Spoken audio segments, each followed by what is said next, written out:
We're starting this YouTube channel off real strong, baby.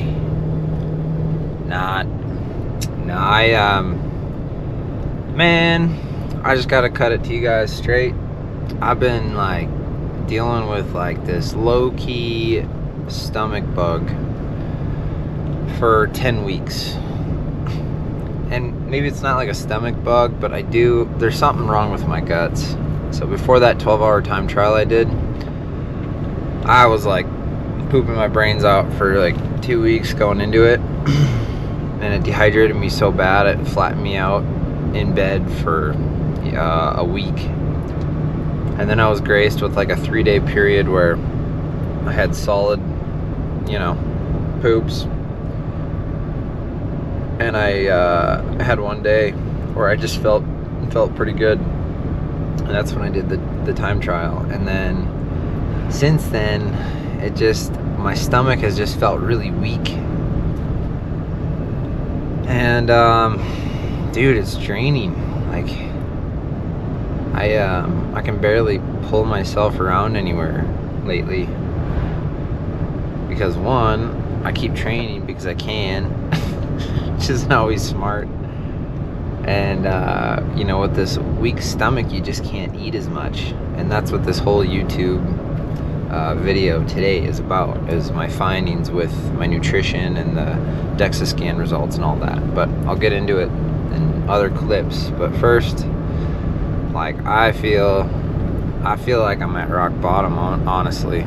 Like I have Santa Cruz 70.3 coming up in a couple weeks time, and I feel like a limp noodle, and I haven't been really training that well. I've been swimming well, but the bike and run are far off the mark, so it's frustrating. It's a frustrating place to live in, and that's the bummer about putting yourself out there like this, is you gotta share it all. So anyway, we're getting down to this, we're trying to get down to what's going on with my stomach. And I'm starting a 14-day cleanse where I can still eat food. It's just like just taking like a bunch of pills every day, and then some like tincture type stuff. And yeah, we'll see how that feels and goes. Also, we started drinking more whole milk lately in the last couple months. So I'm gonna cut that back out and see if that gets down to it. Also been taking some vitamins where I don't know if they're a good source or not, and just might have a bunch of stuff in them that aren't good for me. So I'm gonna cycle off of those. And anyway, we're gonna figure this out, because you can't live like this. And yeah, got a lot of exciting things once I get through this. Like, I think excited to share kind of how I'm going to be training going into next year a little bit, what we're prioritizing, but that'll be for another video. But yeah, anyway, let's dive into how I've been feeling. Some raw honesty, baby, with some training in between. Here, head down that way, I think. Downhill mountain biking. What do you think, bro? Hey, we're in Big Sky. Let's go. All right, rubber side down. Here we go. What are we on, Shedhorn? Shedhorn lift. Big Sky, Montana. First run success. Made it down. Our hands are sore. We're already sore. We have weak little hands. Pretty fun.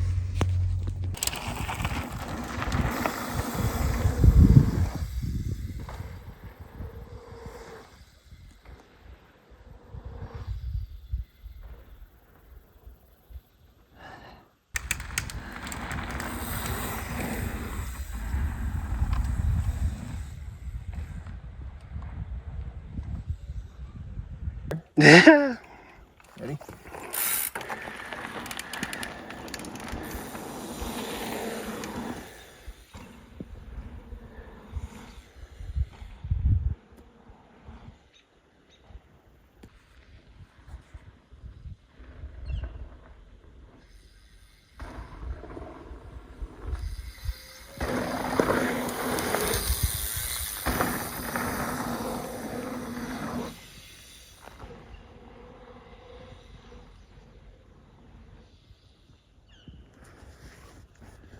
Sick, brah.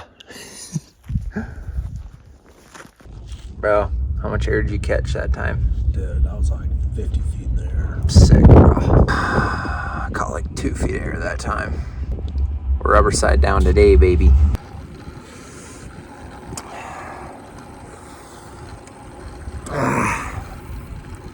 Well, when you put yourself out on YouTube, you gotta share the good, bad, and ugly. But first, here's some good view of the mountains. Hold on.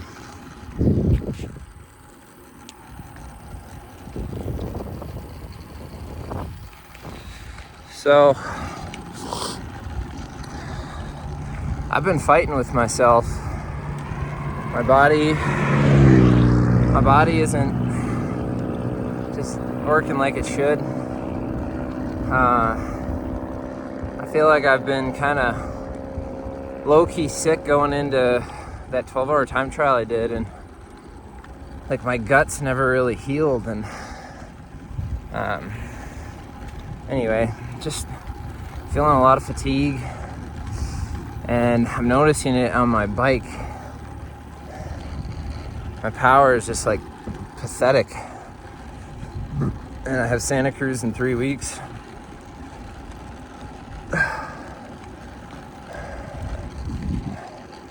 And I'm just trying to think, like, what's going on, you know? I just stopped in the middle of one of my intervals, which is not like me.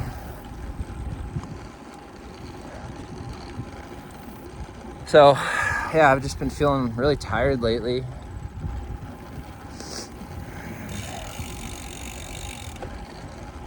I tell you what, man,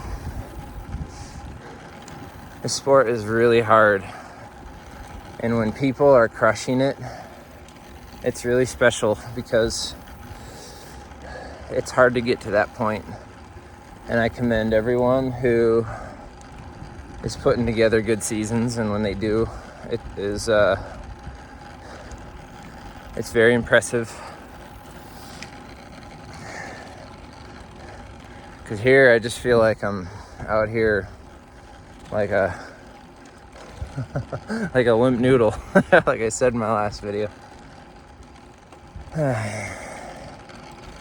So anyway, you guys can think what you want. I mean, this kind of stuff happens. I've been here before. So the best way to do it is listen to your body and yeah, get feeling good again, you know? So that's all I'm gonna do. But yeah, here it is, man. This is the crap we deal with as athletes, chasing high performance. There's months, I've been in years of just, I don't know, frustration. I'm gonna turn without crashing. Sick setup though, brah. So anyway, not a bad view.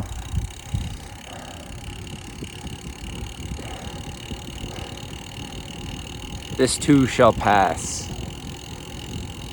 Dang, dog. So I'm a few days removed from that video, and I wanted to make it a little more positive and maybe just shed some light on, yeah, what I've been actually going through, and yeah, we'll just share it. So that day I actually ended up getting really sick. So Sunday, the next day, I was just in bed all day. So I'm not like too upset that I quit, because I was sick. And I think my body just needed a day to rest. And yeah, so Monday felt good. Today's Tuesday. I feel a lot better. Things are on track again. But I wanted to talk about, you know, this episode, the Hume Body Pod, and like the body composition stuff, and my goal weight of getting down to 170, and kind of how that's been going. But first, before I get into that, I wanted to mention, you know, like I'm starting this YouTube series, like not feeling super great. I wasn't super pumped and hitting good numbers, and that's what sprung me into doing this. It's actually quite the opposite. I've actually just, been pretty average. And what better way to start? Because there's only one way to go. Up. So, and okay. So that being said, okay. So I had a goal of getting down to 170, just based off body fat percent. I feel like that was like a healthy weight to get to. And when I started logging food, the interesting thing that started happening is I actually stopped grabbing snacks that I would otherwise. So, when you have to log stuff, it takes a minute.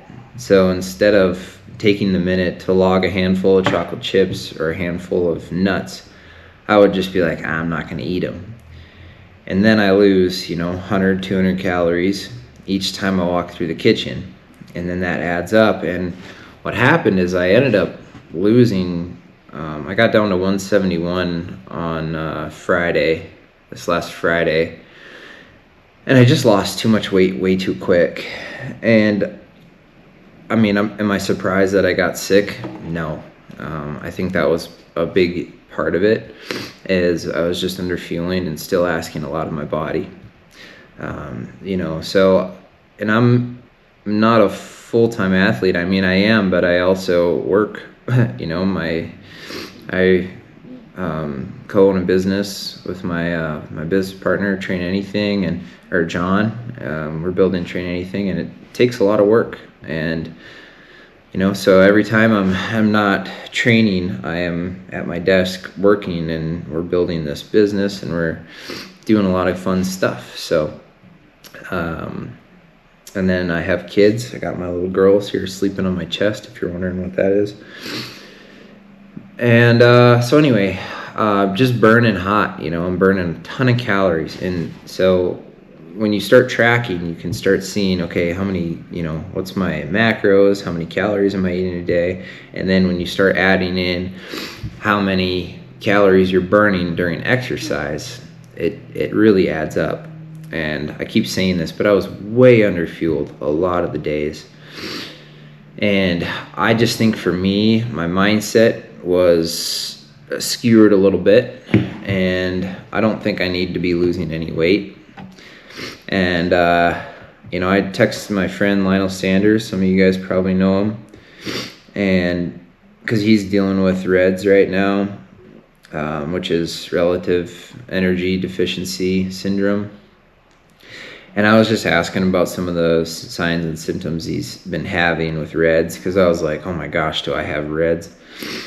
And I don't. He had it really bad. But he was encouraging me, because I told him about, the body scan, human pod, and all that. And he's like, dude, you're better off sticking around 175 pounds and feeling strong and being able to push power on the bike and have energy to train a high output.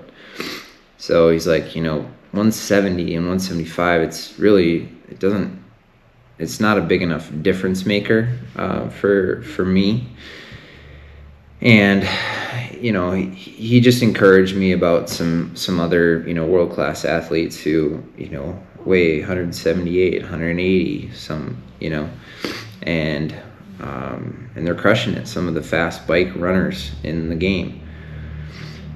So, and he was also saying it's better to have a little bit more muscle too. So if you're losing muscle, let me see what he said here, if I can find it. But the more muscle you have, the more glycogen stores that you can store and better utilize it. So that's interesting. And, so all to say, I think Lionel helped me get out of it, and just like this mindset of, okay, how do we get down to 170? Could it happen naturally over time? Yes, but I was just losing way too fast.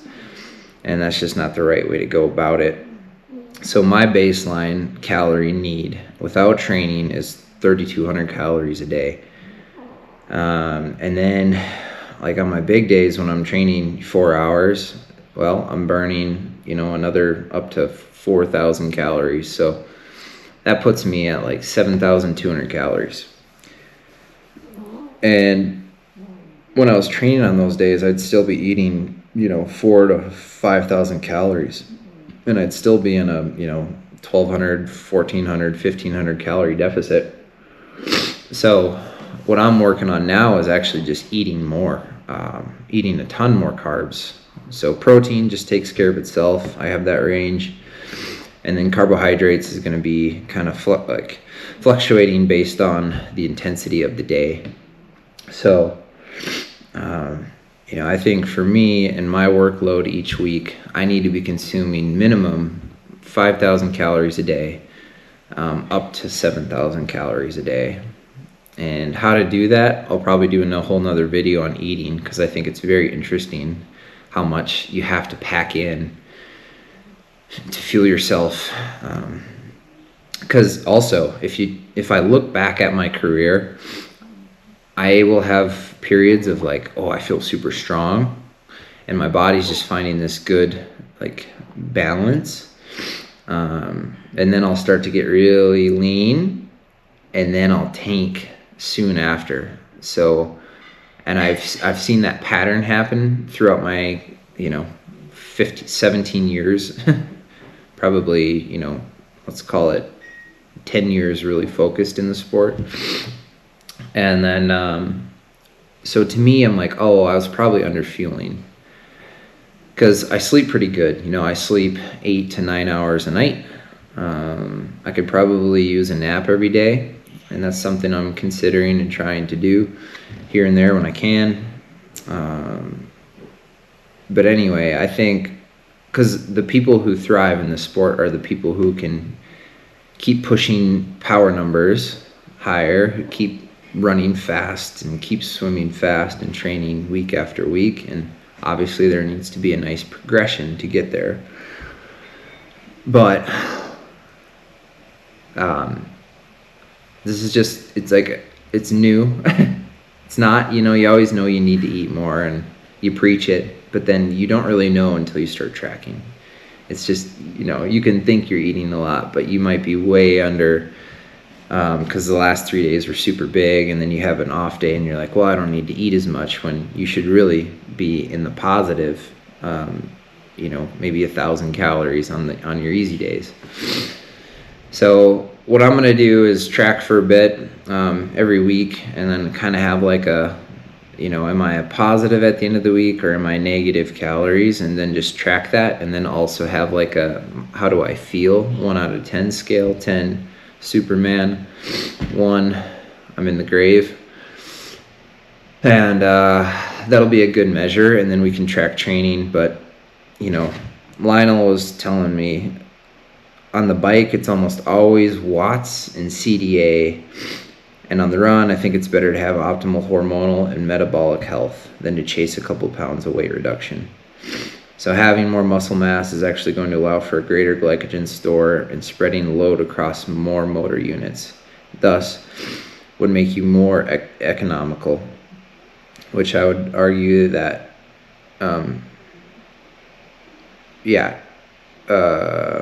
it's what your body would do if it stayed 175. So yeah, he's just encouraging me to keep eating, fueling, and focus on pushing high watts on the bike, and then making sure I have a fast CDA on the bike, which all makes sense to me. So, I talk about this. If you feel like a limp noodle, you train like a limp noodle. You train like a limp noodle, you race like a limp noodle. So, I know when I'm feeling powerful, and there's no better feeling when training. You're just eating it up. And when you're not eating it up, it's very frustrating.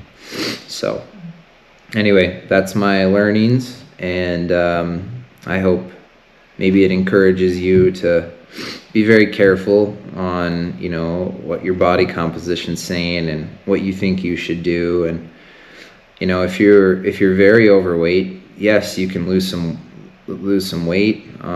If you're already super lean, like me, and you feel like you can lose some, then just be very careful, because you might end up sacrificing training and will actually go the other way, decline. So anyway, this is my journey, and you know, you guys are watching it. So hopefully you guys can learn through what I'm learning on the road to PTO Top 100, where we are chasing high performance, baby.